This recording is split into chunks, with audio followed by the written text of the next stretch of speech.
Welcome everybody to another episode of Buried Pleasures. I'm your host, Pollyanna Amazing, and tonight I have some wonderful women with me.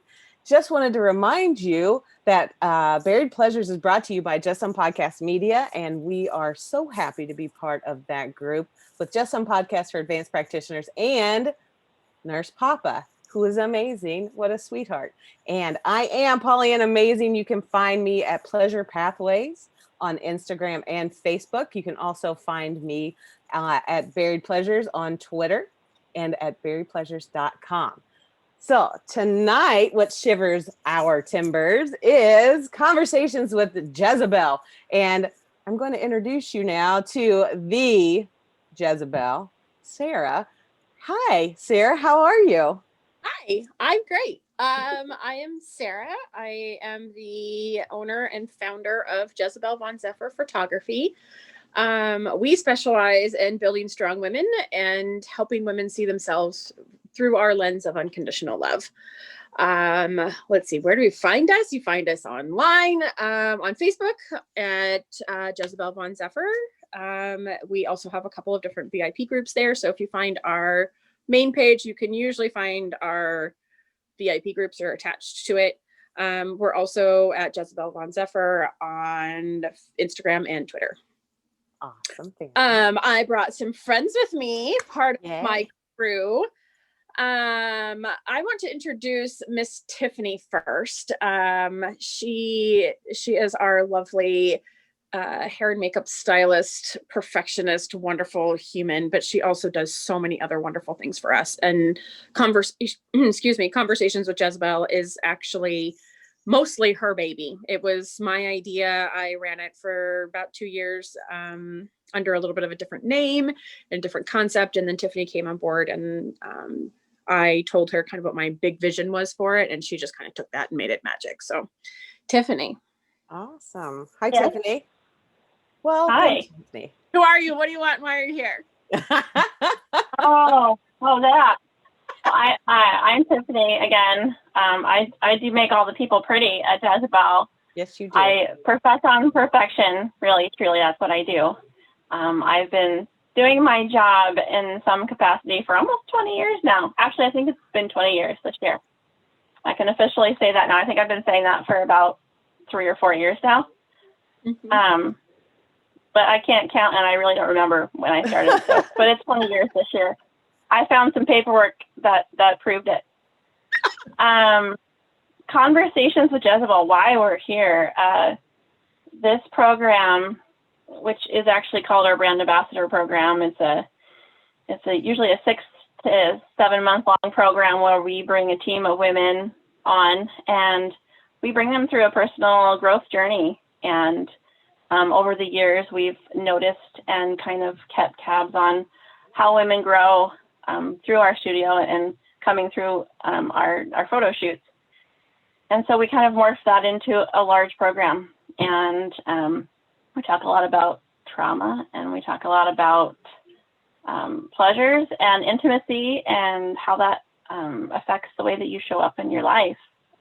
So this year we're doing that online, and we're so excited to be able to do it again and bring some more healing and clarity to women out in the world. Or joy, too. Awesome. We need more joy. For sure, we do, totally. And Sarah, who else did you bring with you? I also brought Miss Valerie with me. Let's see, how do I introduce Valerie? This before. Valerie is just wonderful. She came to us as a client a few years ago on her own body image journey. She had been doing several different types of things, women's retreats and a variety of other things to try to kind of find more comfort and peace in herself. And we just ran into her at that time, or she found us. We didn't run into her. She brought us into her circle, and we brought her into ours. It was just one of those relationships that bloomed so nicely. And then the following, I want to say your first session was, I want to say it was like springtime, right around, yeah. It was right in the middle of a current brand ambassador program year. So there were questions. I remember her asking me about them at the time. And then the following winter, when we launched applications, Valerie joined up. And I will let her tell her her little tidbits of that story from here on out. Thank Valerie. you. I'm Valerie, as Sarah said. And yeah, I think back on how I found Jezebel, and I couldn't tell you how. All I know is at some point I stumbled across their business page on Facebook and started following them. Even though I know a lot of women have thought for a long time about, oh, I want to do a boudoir session sometime in my life, right?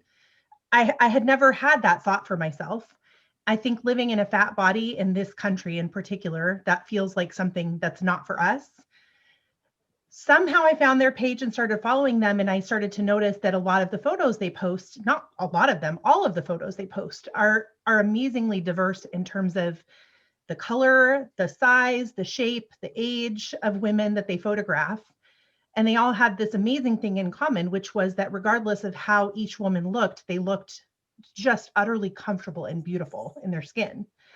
And I decided I wanted that for myself. I had gone through a pretty difficult divorce about a year prior to my first shoot. And I had spent 20 years trying to figure out, 20 years first trying to lose weight because thinking that would, be the thing that made me happy. And then when I realized that that wasn't going to happen, you can't hate your body into submission. You can't hate yourself into loving yourself. I did therapy and books and women's groups and retreats and all kinds of different things, as Sarah mentioned. And the photography experience for me at Jezebel was like I'm trying to think of what's a positive metaphor for the straw that broke the camel's back. It was like the linchpin for me in that journey of being able to see my body as a beautiful thing. You're not the first one we've broken in. Yeah. Yes. And so I did. I was really thrilled. I mean, I know a lot of people sit on the couch at the reveal and cry when they see their photos because they can't believe what they're seeing. I think I laughed through the entire reveal for my first session, and the photos were stunning. And it was like this, I don't know, it was like a coming home to myself, I guess, is the best way that I can describe it. So that is awesome. So that's how I found them and started the connection, and the rest is history, as they say, or her story. My story, whatever. That's fantastic. So the way I found these lovely ladies of Jezebel Von Zephyr photography was I've just moved to this area, and I was looking for somebody to do professional headshots for one, but also I was looking through the pictures at the time and thinking, holy cow, look at all these ladies, right? All these really amazing body types, the same as you, I think. Just that whole, wow, they make ladies feel better about themselves just because I've never been a skinny girl ever in my life. I don't think I wouldn't call myself a skinny girl. I have always been a thick girl, but I really appreciated the fact that, holy cow, there's body positivity written all over that. And whenever I first spoke with Caitlin, she was telling me the kind of the ethos behind Jezebel itself. And I was just floored, and I just wanted to go to her wedding because she was getting married that weekend, and I didn't even know her. I just talked to her over the phone. Like, that's the kind of person I am. I just want to get, I just like when I like somebody, I like somebody. So going in for my photo shoot was a surreal and beautiful experience because I've just started the podcast, and, I'm really trying to stretch my legs from being the nurse practitioner that I am and sex educator into this more, diverse, and how can I contact or get in touch with as many women, men, whomever, as I possibly can. And this is such a great opportunity to do that. And Sarah, how did you ever go from photography to let's take care of all the ladies in the whole land and make everybody feel good about themselves? How did you do that? I don't know. It kind of all happened organically and together. Mm-hmm. I have been a lover of photography and storytelling my whole life. As far back as I can recall, my mom is an English major and a deep lover of books. She's also a lawyer. But I grew up with her as she didn't go to law school until she was 40. And I think that is fucking amazing. She finally said, you know what, this is where I'm at in my life, and this is what I want. So I'm going to law school. I was grown at this point. So I grew up with her as an English major, which meant red pens and lots of, let me read your paper before you turn it in, and But also lots of, here's a really beautiful story that I think that you'll love. Here's a really beautiful book. Always encouraging me to write my own things. I was very into poetry as a teenager. My mom was also very into poetry and still is every so often. And I forget this about her, but every so often I'll get an email from her with a poem that she wrote that she thought that I would like, that has been in her journal for however long. This is really great. So I've had good influence there most of my life to be creative. I think I got a camera for like my 10th birthday or something like that. Some like Kodak 110. Nothing fancy. No. Just whatever. And half the people that listen to this podcast or watching this video may not even know what that is. Caitlin does not know what a Kodak 110 is, and that's okay. But I would just go through film. And before I had a Kodak 110, because you could buy a roll of film with 36 photos on one of those, we had Polaroid. And you can imagine parents were less than thrilled about going through 30 images of Polaroid in 20 minutes.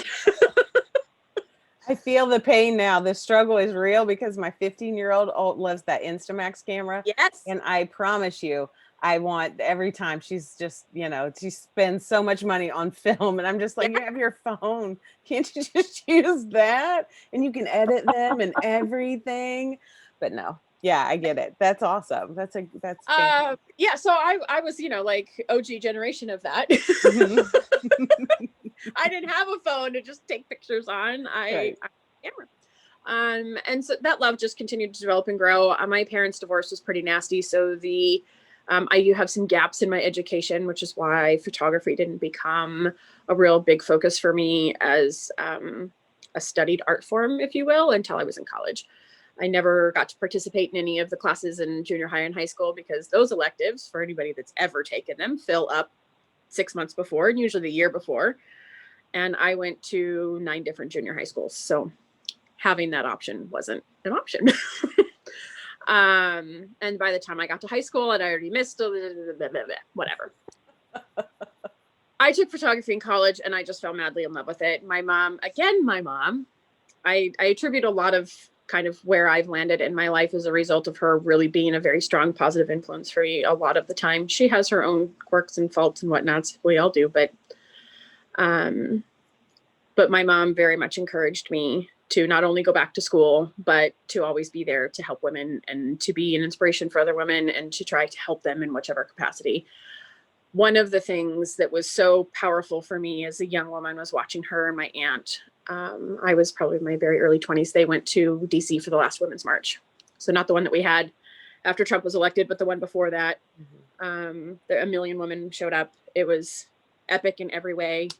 She gave me the signs from that march, so I have them. They're at the studio, which is pretty awesome. I'm pretty happy to have them. But I've just had that help other women instilled, that feminist positivity since forever. So I very much grew up with I want to help other women do things and grow in their lives and be powerful and feel good in their bodies. And I had a baby very young and felt pretty shitty in my body until I was much older. Not necessarily. So Valerie, when you said, I spent 20 years just trying to lose weight, like I spent 20 years just trying to change my body. It wasn't even that I wanted to lose weight. I thought that that's what I wanted. Like I just thought, if I just drop another 20 pounds and these stretch marks and this flabby skin will just go away. And that's not how that works. Unfortunately, no. To fix those things. Right. Ironically, that didn't come as just information to me. So I just kept doing the things. I was listening to our culture tell me that, if I just ate a little bit less or kept eating cabbage soup and just cabbage soup or whatever, pick the thing. I've been through the diets. I've done the things. I've watched my mom go through diet after diet after diet after diet after diet in this quest for this perfect body. And I just got tired. Really, if I'm being so honest, I just got tired. Women like Tess Holliday and Ashley Graham started coming to the scene, and I view both of those women particularly and specifically very differently at this stage in the game than I did initially. But just having a fat woman, step up and say, this is who I am and I'm still beautiful, and nobody could deny it. That was like, shit. And a lot of that started happening well after the studio was open. I mean, to be perfectly honest, the thing that really started to shift for me and giving me permission to love myself was watching the women in front of me do the same. I was asking people to come into my space, feel comfortable in front of me in various stages of nude when I wasn't fully comfortable with myself. And I very much felt that reflected. Like, I kept getting the clients that we were getting the first initial year of Jezebel were very, I don't know, I don't want to say superficial, because it's not really superficial. It's not the right word, but very, very much what you think people go to boudoir for, right? You're 22, you go in, you get pictures for your boyfriend. That's all you do. You're a size 4. You probably think you're a size 12, but you're really a size 4. Like, that was year 1 of Jezebel. And I've told this story a million times. I'll try to shorten this as much as I can. Take your time, honey. We have plenty of time for you. I know, but I'm also very aware of how many times people have heard this story. We had a client that came in, and she just happened to kind of physically embody a lot of the traits of a past abuser, somebody that had hurt me deeply as a teenager. And like, so much so that I hadn't seen this woman in 20 years at that point, and I background checked her after she left my studio. Like, I wasn't convinced that this wasn't this woman that had, like, she changed her name. She came in here. She's trying to get shit on me. Like, I went into trauma survivor, victim, holy shit, protection, build up all the walls mode immediately. And then I had to, like, breathe through this massive panic attack that lasted a few weeks. I did all of the background checking. I did all of the Facebook checking. I did all of any research I could possibly find. I ran her phone number, her address. I was so convinced that this was an abuser trying to come back to hurt me, because this person had threatened my life and my child's life. And so it was pretty scary. Every avenue resulted in, what are you doing? You're just responding from fear. You're being crazy. Don't do this. And then I started to have a pretty big reckoning with, this woman came in here because she needed help. She called me because she's in her 50s, uncomfortable in her body, just lost 100 pounds, wants to feel good about herself. And I'm turning this into something about me.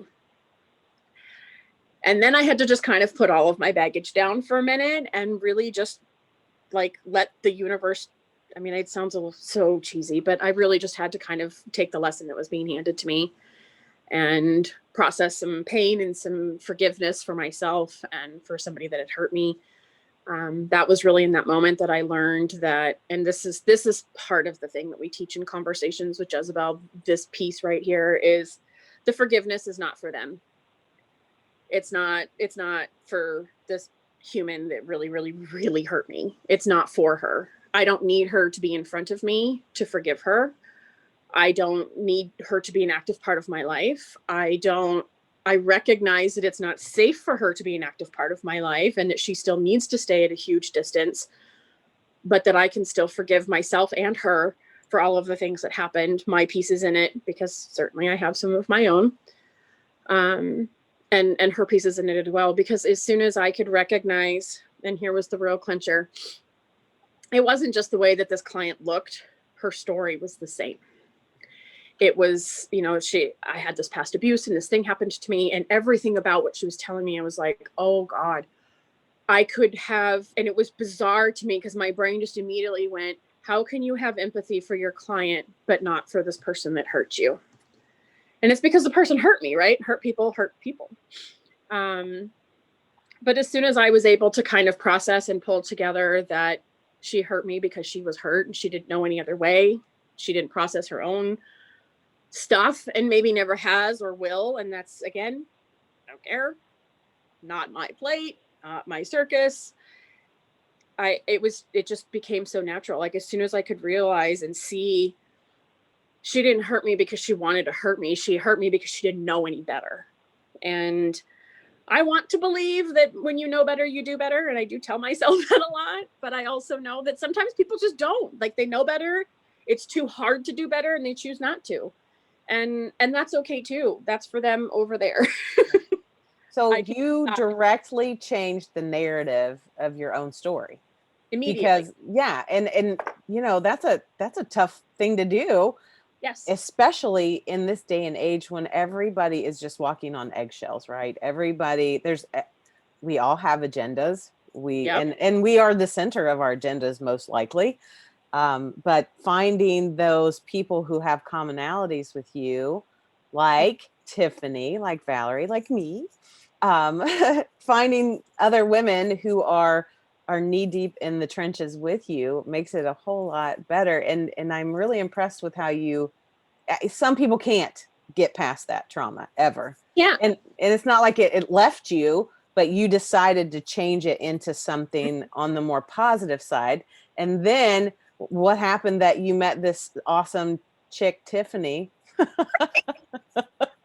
And Tiffany, yeah, and that's kind of the beauty of all of this, right? Is that if I hadn't done that work, because all of that happened prior to me meeting her. So if I hadn't done that work and shifted in that moment the direction that the studio was going and how I wanted Jezebel to show up for people. Like, we contemplated even changing the name of the studio for a really long time because Jezebel Von Zephyr just has this sexy little tone to it. And that was by design.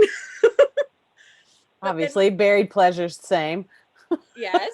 But when it started to shift as us helping women as heart work, then the name for a little while didn't feel like it fit. And then it just did. And that didn't happen. That aha of it fitting wasn't until we brought Tiffany in. Yeah. Because she came on board. I actually met her through a female networking group years ago. And then Tiffany came on board as a brand ambassador. We called them model reps then. She very quickly recognized that she was knee deep in her own shit and called me and said, I can't do this right now because I'm in my shit. And I said, okay, well, you don't have to do it right now. And I'm happy to let you out and call me when you're ready. And then a few months later, I'm going to let her tell that story. She called.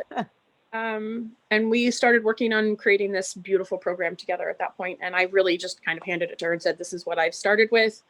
This is where we're headed. Go.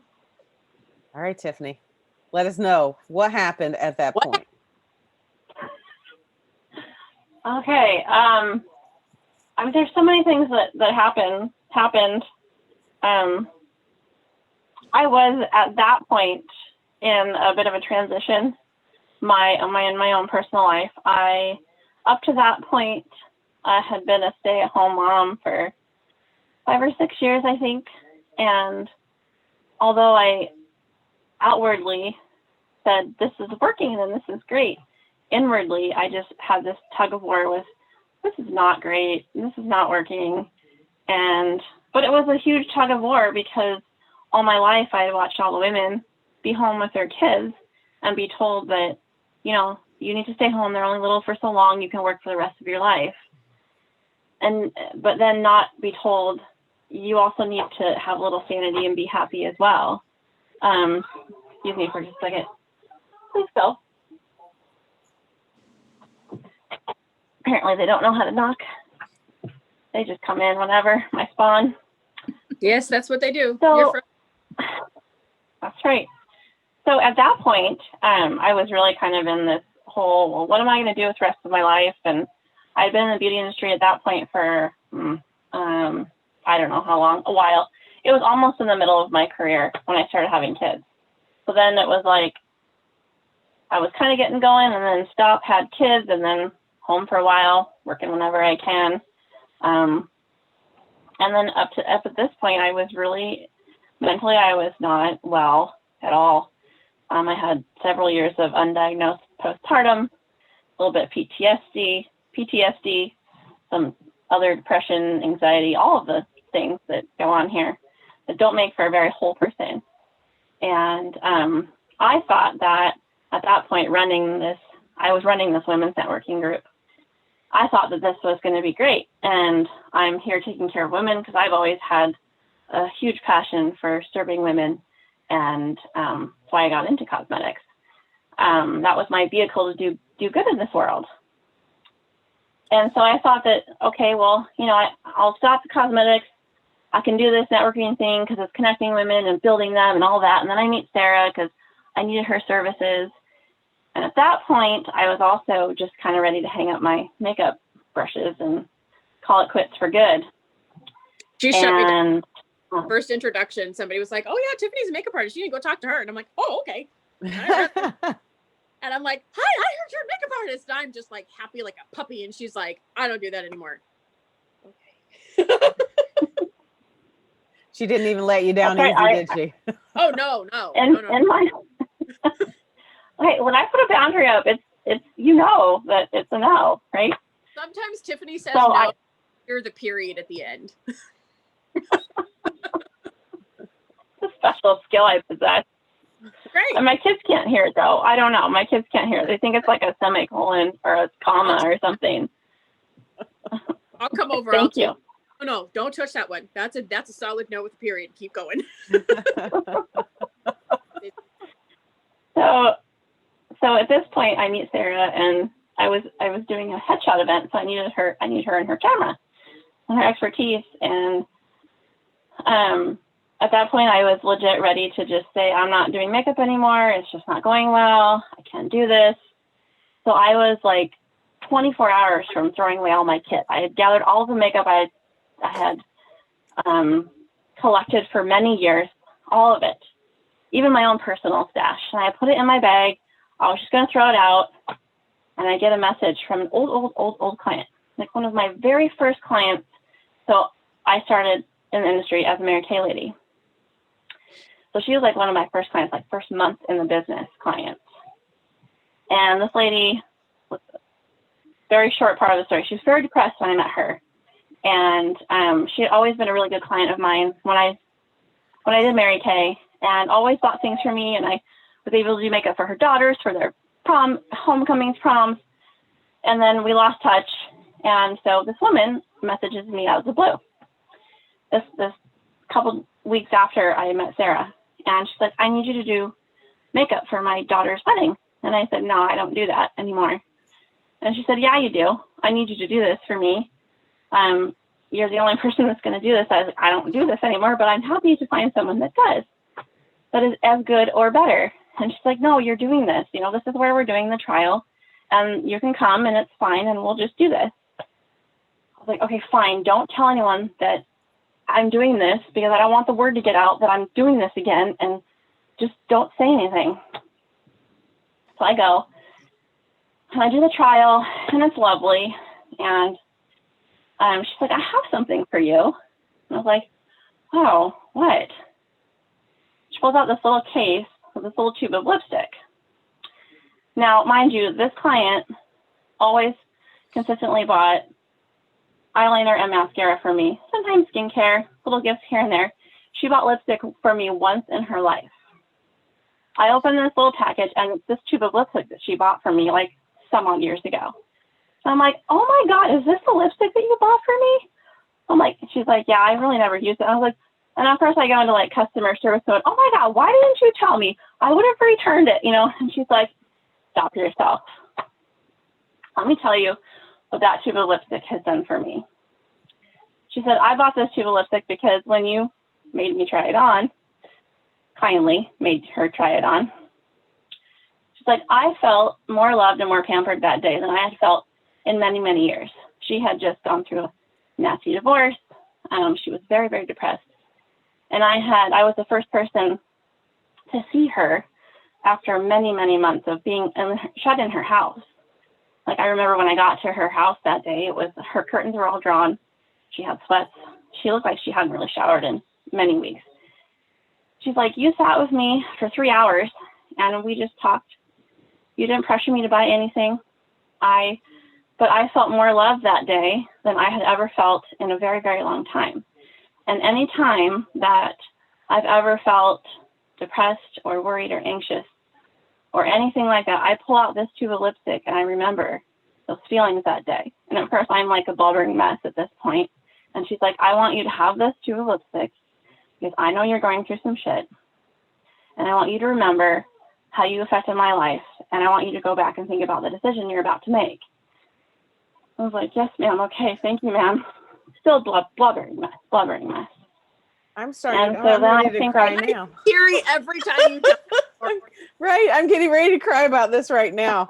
I've That never, was I've never heard this story. I'm totally tearing up. Are you serious? Yeah, I've never heard this story. This is what I'm talking about. This is what you do at Jezebel Von Zephyr Photography is you make people feel good about themselves. It has nothing to do with like you could drag anybody off the street. When you go there and you go in the closet and you see all the cool clothes and you're going to get your hair done and your makeup done if you choose to do that.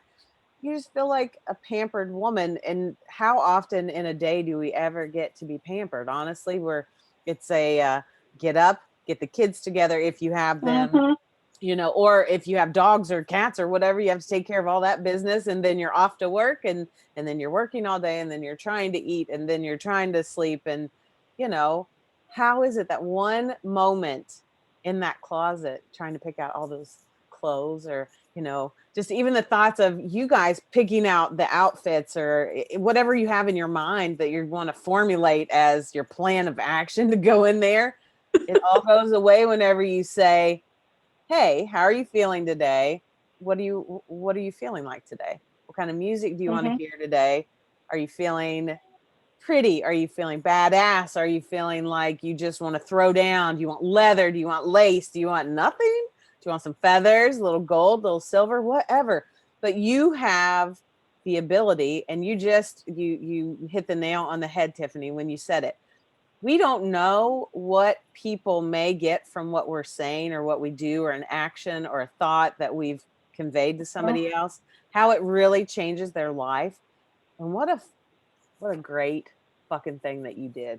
That's how, I just cannot even get past that lipstick story. That's going to be. You see, this is why I had to have her. And I didn't even know the story when I met her. Like, this, the first time I heard this story was in a very similar kind of a situation. We were not on a podcast, but we were in a group full of women having a formal dinner. And here comes Tiffany with this story. Everybody's crying. I'm like, I didn't know we needed fucking Kleenex. Shit. It's my party trick. Make the people cry. Well, great party trick, Tiffany. It works well, but also it shows what kind of person you are. And if you ever thought you were interested, ladies out there, in being part of the Jezebel Conversations with Jezebel group, you should totally look them up on Facebook or go to their website. It's amazing. There's some beautiful, fantastic people on there. And you also do other photography. You don't just do boudoir photos. Kind of. You kind of we often will tell you, our whole thing is that we help build strong women, right? Mm-hmm. So for me, my personal preference is that we're only ever photographing women and helping them feel good in their bodies. Like, if I could just shoot glamour and boudoir all day, every day, yes. Yeah. I would also need to duplicate myself 12 times over to then also, be an editor and all these other things. But we always tell women when they come in that you can be as dressed or undressed as you want. So we've photographed deans of colleges. We've photographed kindergarten teachers. We've photographed police officers and firefighters and military people. And all kinds of, and everything in between. And pirates, because I walked in and said, I want headshots as a pirate. And that's the whole thing, right? Like, I've had very, very, very, very straight-laced, super conservative women walk in. Tiffany said, fuck once in the middle of hair and makeup. I thought this woman was going to fall out of her chair. Oh, no. Oh, no. Like, every so often, we'll just float something just to see, how is it going to fly, right? Like, what kind of person are we feeling here? What kind of session are we going to have? And I don't remember what we were talking about, but she just drops an F-bomb out there, and this she's gonna come out. Her eyes were like this big. Oh, she almost got white. I was like, do I need to call 911? What's going on? I've seen it all. And of course, this woman was not there to have boudoir photos taken. She was there to have some glamour pictures taken for her husband. And we tried to convince her that he would enjoy her boudoir photos. And she was very convinced otherwise. We've also photographed several women from the Mormon community. I've seen the special / magic underwear. Secret undergarment? the undergarment. I don't know what it's called. I'm not trying to be religiously Thanks for disrespectful. that, Valerie. Thank you, Valerie. I don't know what they're called either. I don't either. I'm not Mormon, but that's I yes, heard about undergarments. Yes, undergarments. Undergarment. Mm-hmm. And I've never every Mormon girl that has ever, or woman that has ever come in, we've seen younger and older. Every time it is always yep, I'm here for boudoir. It's never been a struggle. It's never been and I think that was kind of surprising to me, is I think I had my own idea of what that particular community was like, and it's just not that way.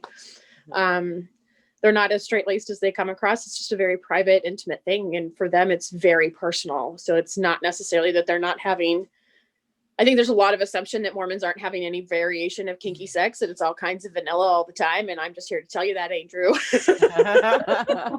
But that's another thing, that you're allowing groups of women who probably would not have necessarily gone searching for this ability to be, to have photos or what have you. And you're allowing them that space to do that. And I don't know about you, Valerie, but I know when I went for my session, the minute I walked in, it already felt amazing.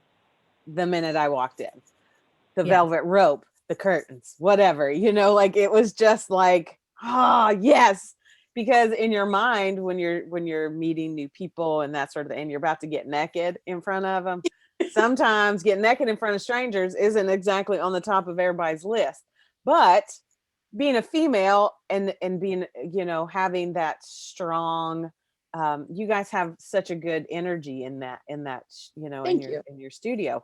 It just blows me away. So whenever you started talking about the conversations with Jezebel, oh my gosh, I was just like, okay, please come on my show. Let me tell all of the women all over the planet about how great it feels. And if they don't have the ability to come to the Jezebel Von Zephyr studio, they have the ability to find that in their community. I think that would be, that's just something that if and that's really the other thing too, is that if they want to join us in conversations, but say they live in, I don't know, Ohio or Ohio, and say to me, hey, this is really helping me out, and I'd really love to have a boudoir session, but one, COVID, but two, I don't want to fly all the way to Washington right now for that. I'm more than happy. Tiffany and I, and Caitlin for that matter as well, our whole team is really tapped into the local photography community, but also the national and international photography community. I can find you a photographer wherever you are, and send you a variety of links and my recommendations on who would be best for you that matches what we're trying to do in your area. Yeah, that's good, because some people might be, considered a little sketchy when they're offering their, on group on their 1995 boudoir sessions. You should definitely be leery of that. Right. That is not the place that you want to go. You want to go where you have seen and heard ladies feel comfortable and not feel dirty or, like taken advantage of in this photography process. I think that's I think there's a variety of types of boudoir photographers. I mean, there are people that are doing this in this vein that we're doing it in this, we're here to make you feel good and strong and powerful for always. And if you show up and try to tell me something silly like, oh, hello, Caitlin. Oh, hey guys. Show up and try to tell me something like, I know that I'm fat, but I don't want to deal with it. So can we just hide it? Yeah, no, we're not. No. Oh, I know. I'm pretty sure that I told you a million times, hey, can you just please airbrush stretch marks out? And you were like, no. No. We had somebody fairly recently like begging me, I'll pay you. I don't care how much extra it is. I'll pay you to Photoshop out this. I think it was a stretch mark. Yeah. It was, maybe it was a scar. I think it was a scar. And I was like, I'm so sorry, but that's not what we do. There are companies that will do that. There are loads of companies that will do that. Most boudoir companies are out there because the photographer has an agenda. To your point, everybody has an agenda. My agenda is I want to work myself out of a job. And I know that most people don't say that, but that is the God's honest truth. Not that I even believe in God, but if I did, there you go. And Valerie, what were you saying? about. Well, I mean, just Yeah. more to what the point that Sarah's making, which is that there are boudoir photography studios out there. The proof is in the pudding, basically, is what I was going to say. Look at the boudoir studios in your area and look at the photographs that they're sharing on their website and on their social media. If you see a wide range of ages and sizes and body types and colors, and you see women looking like real women who just feel fantastic, then you're probably going to find a studio pretty close to what Jezebel has. If on the other hand, you see a particular body type or photos that very clearly look airbrushed and too perfect to be real life, you know, how we all walk around looking and feeling all the time. They're pretty. They're beautiful. They can be absolutely beautiful, but the agenda is different. Yep. The agenda is different. Correct. I know photographers that won't photograph people in jerseys. I know photographers that won't photograph people in sexy cosplay. I know photographers that will only photograph you in stuff out of their closet that they've given you because they want their website and their art and their Instagram account to all look the same and have a certain feel to it. I want my website and my Instagram account to look like we're having a good time and we're here to help you feel good. That's it. And if you go to my website and my Instagram account especially, you're going to see a smattering of all of that.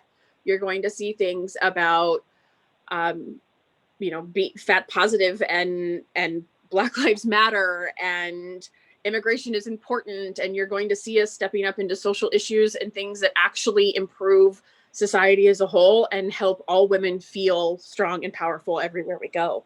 I am not here to put my thumb on anybody. Right. That's awesome. Well, while you're talking about putting your thumb on somebody, thumbs up. Hi, Caitlin. Hi. Welcome, Caitlin. Go ahead and introduce yourself. Tell us what you do. I'm Caitlin, as we've said a couple times now, but I am the director of operations with Jezebel. I do kind of a lot of the behind the scenes stuff. So getting people ready for sessions and sending out emails. But I also get to be there when everybody sees their photos for the first time, which is really exciting. Just watching women fall in love with themselves and see a different side of themselves sometimes than they've ever seen before I don't know, it's my favorite thing about my job and I love it. But yeah, I also do all the product ordering and putting together of all the pretty things after the fact too. So that's another fun part of my job, but it keeps me in line. Well, yeah, that's the most important thing that I do is I don't put my thumb on people, but she definitely puts hers on me. Somebody has to. You get hazard pay for that, or You would think. Valerie, you know I love you. Well, thanks for joining us, Caitlin. And what you've missed so far is these amazing women that you work with, and and myself included, because you worked with me. I told them that I really wanted to, the first time I met you and you were going to your wedding, that I just wanted to go with you because you were so sweet on the phone. It was lovely. So my experience with Jezebel Von Zephyr Photography has been fantastic. And that makes me even more excited to be part of Conversations with Jezebel, because I get to do some instructing on things that are super fun and close to my heart, like women of whatever size you are, as long as you're healthy, that's what we want you to be. We want you to feel good about yourself and eating well and taking care of yourself. Doesn't mean you have to be a 105-pound model. You can be healthy and be at any size. So that's part of what I get to do. But tell us some more, Sarah, about some of the things that the ladies can expect with what's going on. Oh, I think that's a Tiffany question. Oh, okay. Tiffany? Because I'm long. I mean, yeah.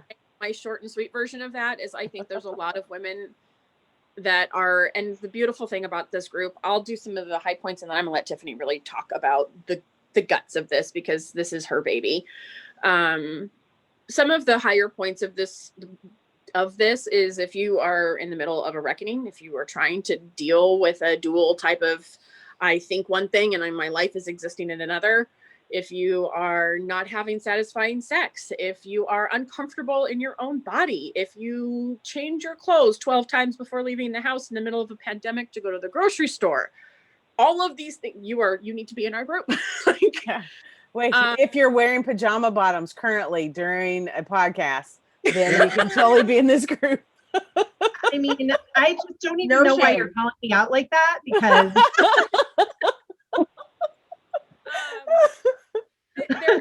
this is one, there's no requirements in order to have had a photo session. You don't need to be a client of ours. That have been previous requirements before.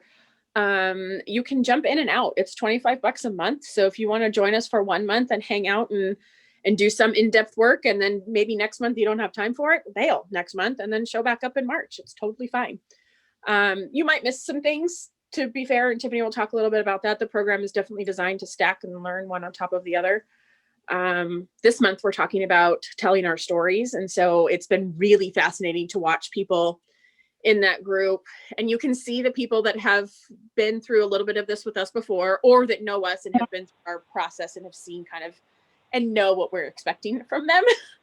So I've seen a lot of really beautiful things show up. I've also seen some like, I'm not really sure, so I'm going to just toe dip because that's just, and there have been some people that just haven't spoken up quite yet. The funny thing is, and Tiff and I were talking about this the other day, is the telling your story. We ask you to do that immediately, and there's reasons for that. It's really just the beginning, because your whole story eventually is going to come out. So the things that start to be withheld because you're just not ready yet, you're just not ready yet. And when it's time and you want to rip that Band-Aid, you're going to expose the Band-Aid to us, and we will be there to rip it off.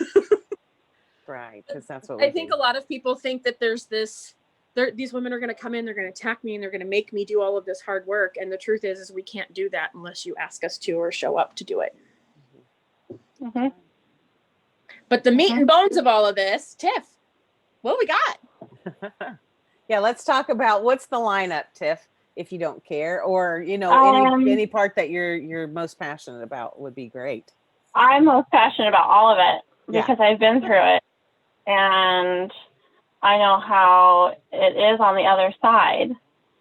And I think when you can look at your story and see it for what it is, not that that it happened and not that it's still happening to you, that allows you to show up in your life in different ways.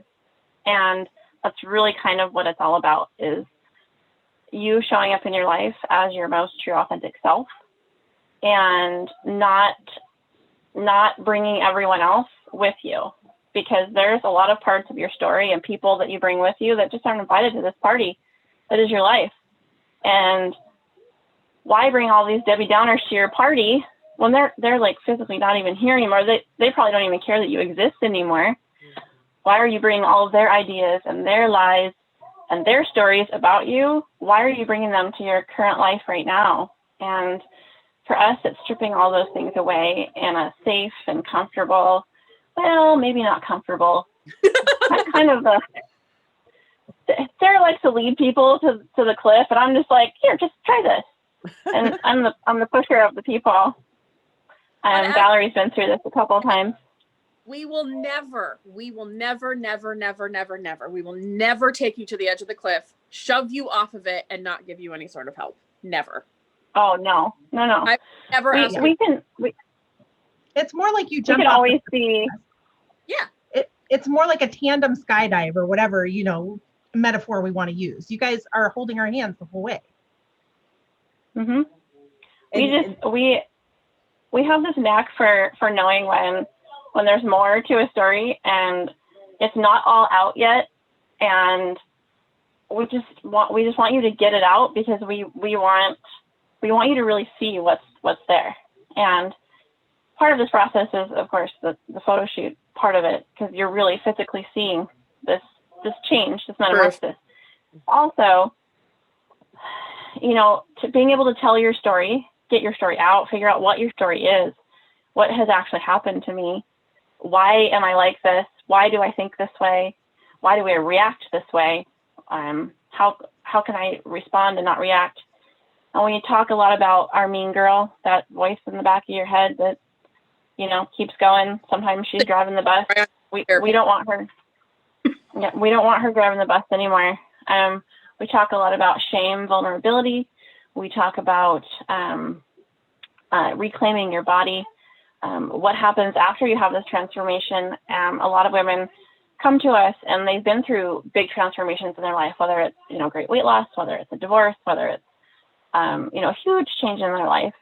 And they still have tidbits of of their old self, and they can't see their new self. It's kind of an odd body dysmorphia type of thing.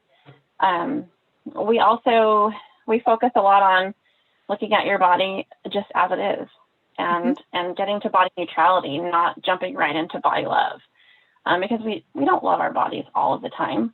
They don't work perfectly for us 100% of the time, but we can still appreciate our body for what it can do in that moment. And we really try to teach women, you can't just jump to this body love thing, because you're going to fail. And so we try to get them to this really neutral place, so where they can just really just appreciate themselves as they are right then. And eventually you do start loving all of the things that you were once at war with. And all of a sudden it's kind of peaceful in your body and yourself. And you're like, oh, this is kind of great. This is weird, but this is really great. What else are we talking about?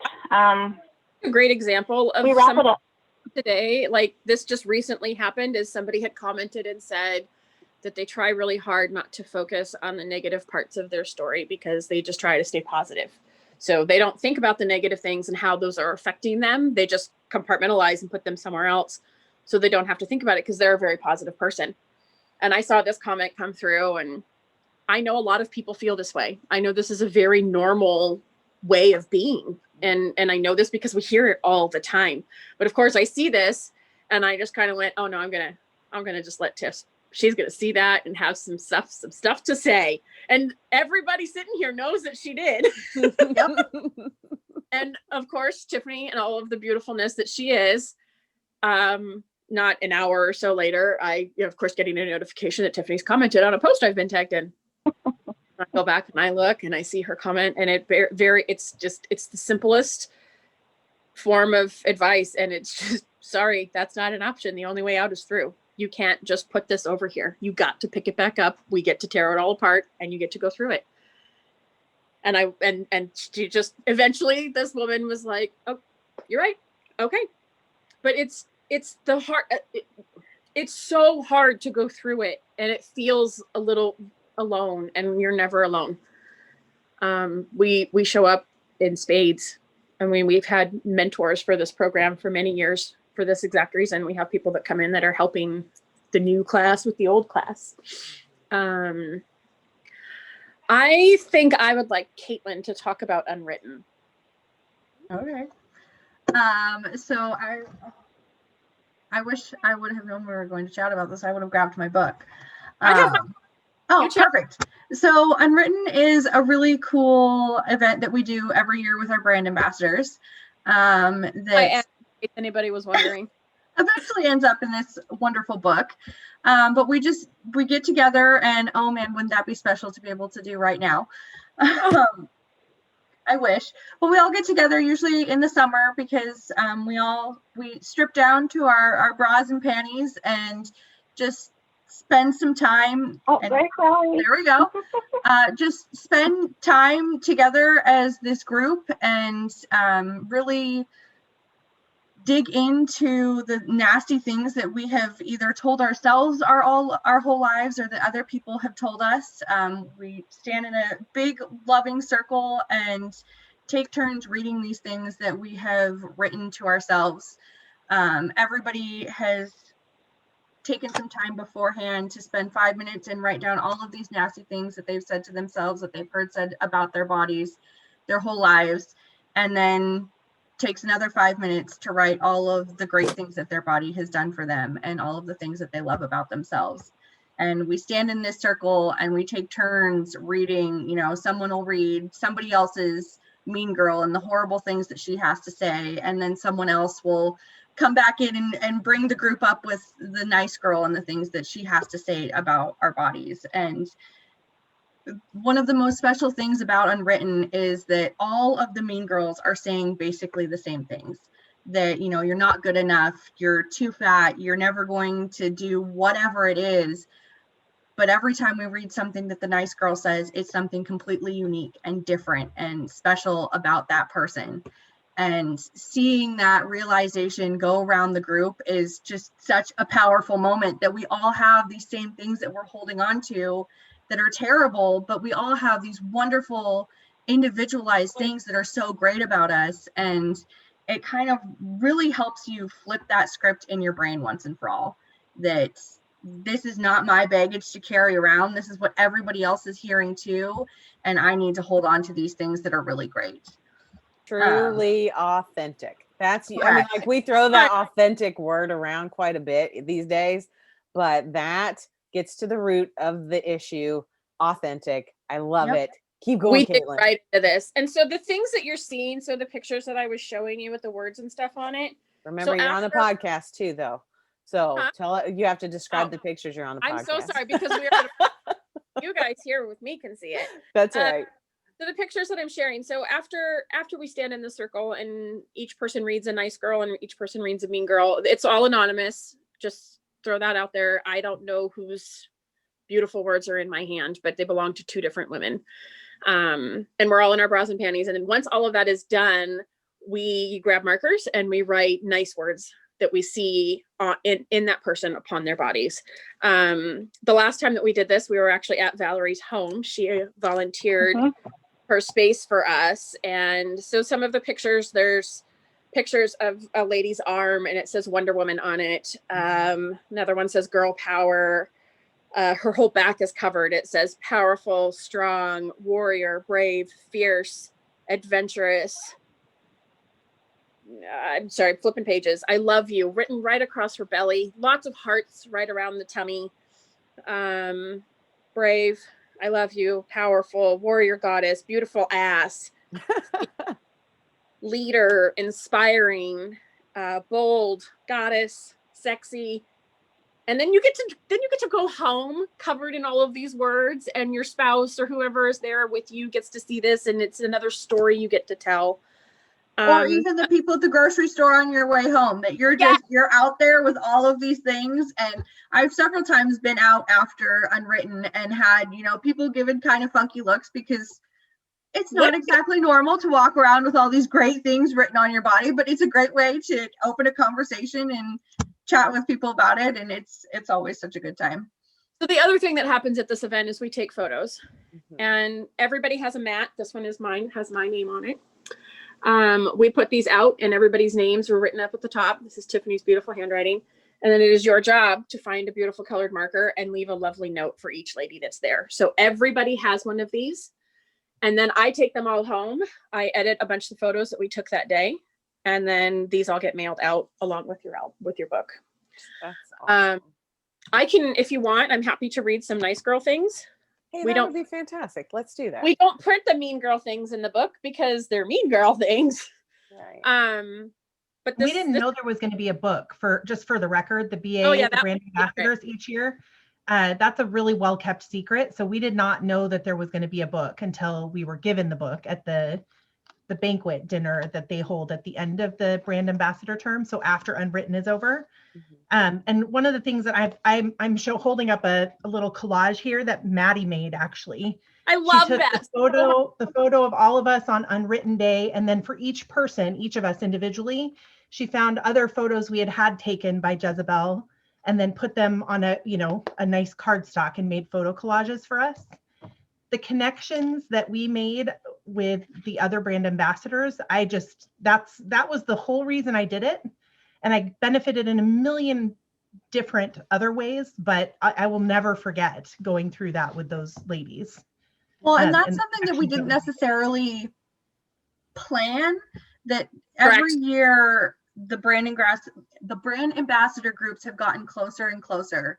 And it's something that has happened very authentically and on its own, that these groups of women just come together and they become such a wonderful support system for each other. And even once the year is over, I'm constantly seeing these women lifting each other up and continuing to be there for each other. And it's one of the most special things that comes out of this program. I think whenever I did my, the reveal day, whenever, on the Facebook page, whenever the other ladies are, you guys give the, the sneak peek. The sneak peek. When you write out the, description of the outfit that you're wearing or kind of not wearing.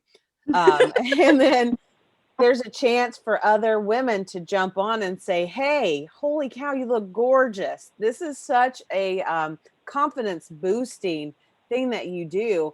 And I'm going to just say, you don't realize how much it affects you until you see 30 women posting on your pictures like, nice, you look beautiful, you know, all of these compliments that you get just flood you with this amazing amount of dopamine, and it just makes you want to do it more and more. Well, these are from total strangers too, that you, for the most part, don't know these people. Yeah, that's totally separate from conversations. Like that's just our normal everyday how we go. And that group together also still bands together. And that's our client only group. Only let you in there if you've been in front of our lens. And that group of women will also band together. I mean, a couple of times there have been asks for things. One of our clients is she helps feed hungry children and keeps food on their tables, particularly homeless hungry children out in Sky Valley. And so that's Sultan Monroe Gold Bar Index area. She had a need. So we put in an ask, and I think there's 20 of us that are paying monthly dues for kids to have meals every month. We just, it's our community. We band together. That's how it works. I quickly, here's something that somebody's nice girl says. I don't even know whose nice girl it is. I just flipped and found one, but I love the way that it started. So that's what told me it was the right one to read. You ready? Yes, go. You are a goddamn motherfucking survivor. Right? Love that. I love that. You have created life. You are stronger than the words you are told. You are stronger than the words you tell yourself. You have accomplished more than you or your family thought you could. You have health to boot. You're physically strong. You have seen places around the globe. You care. You have compassion. You have wisdom. You have wit. Your emotions are a good thing. You are allowed to enjoy pizza and Alki Bakery brownies. You can kill it on the row machine and show them what's up. You can dance. You can walk the streets of Paris all day. You give great hugs and you give them freely. You are learning that you are worthy, and that's half the battle.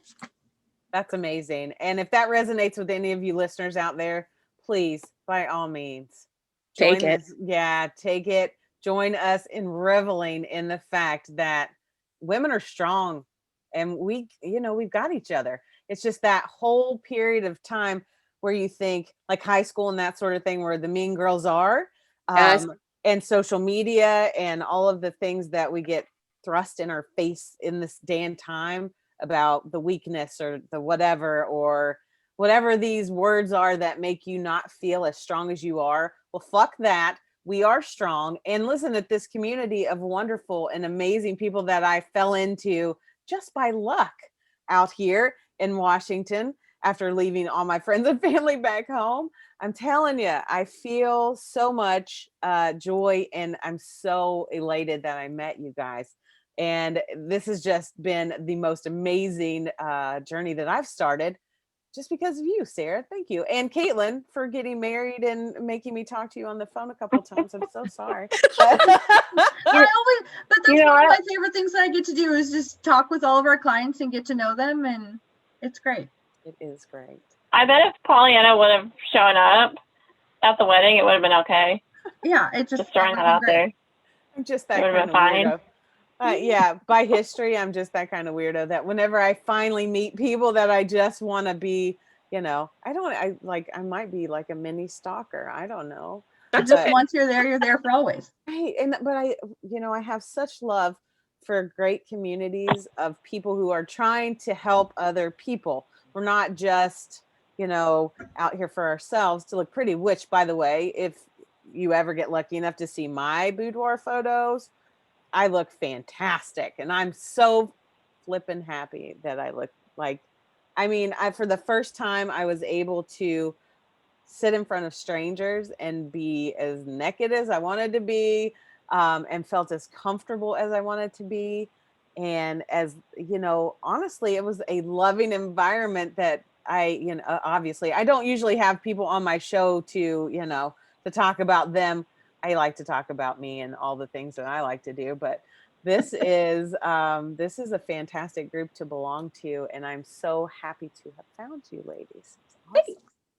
We're pretty happy to be here. I'm glad you are.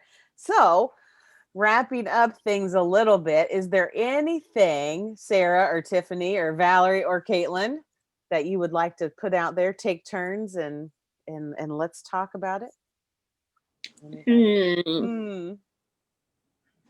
I would say that if you, well, sorry, go ahead. Go ahead.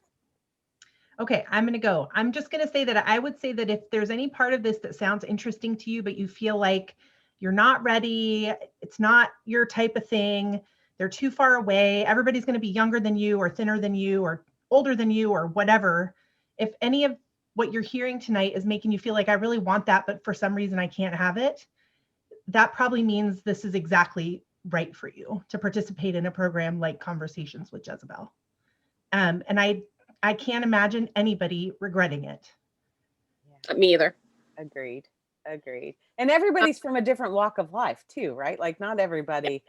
Yeah. Everybody's from everywhere. So yeah.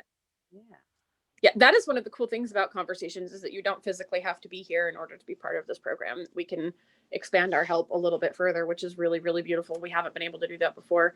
And we've been wanting to do something like this for years. We have talked for years about doing a monthly growth program. And honestly, thank you, COVID. Right? Not often you hear that. I mean, truly, if it not been for COVID, we would not have done it this way. It was really a force of necessity. The other thing that I was going to say that I forgot was we're not afraid of your body. We're not afraid of your fat. We're not afraid of your rolls. We're not afraid of your smell. We're not afraid of your stretch marks. We're not afraid of your scars. I'm not afraid of your sexual preferences.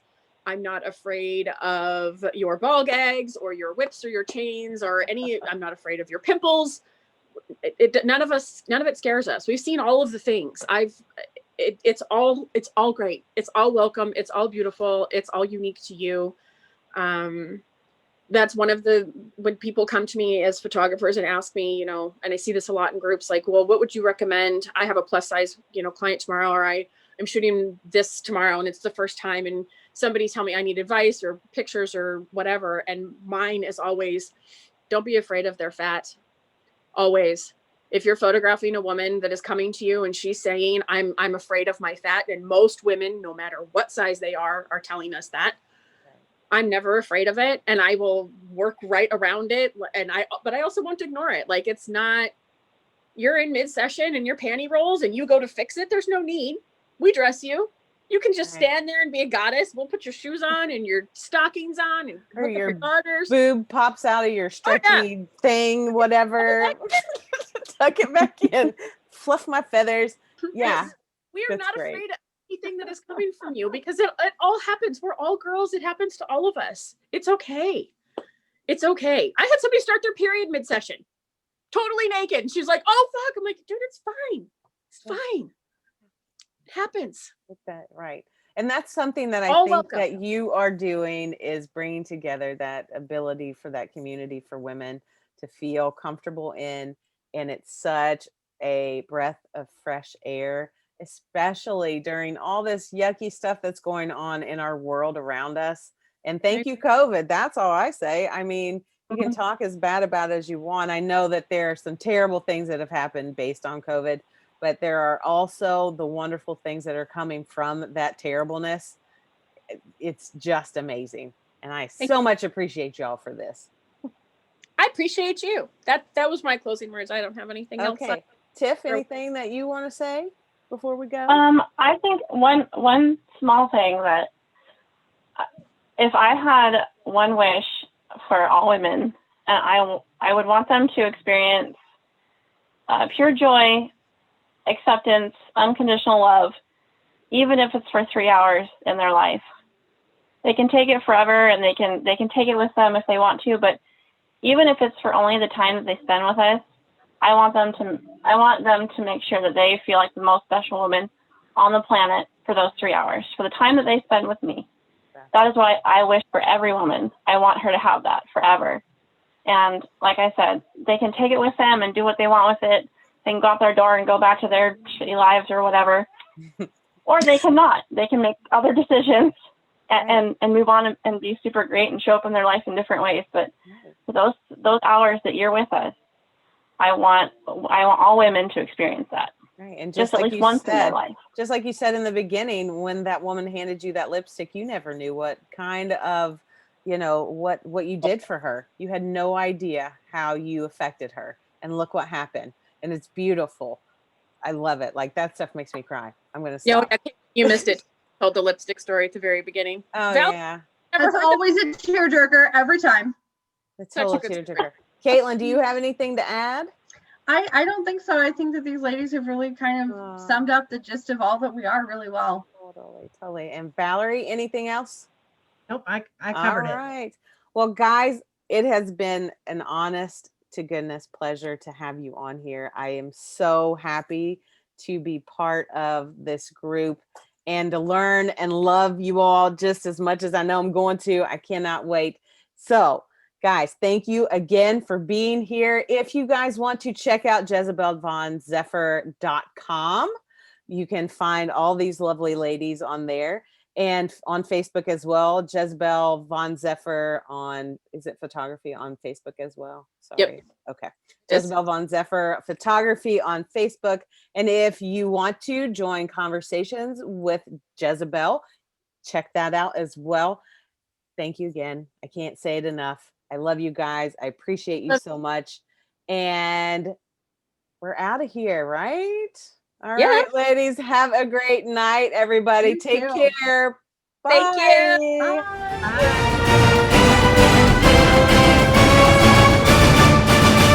Just Some Podcast Media.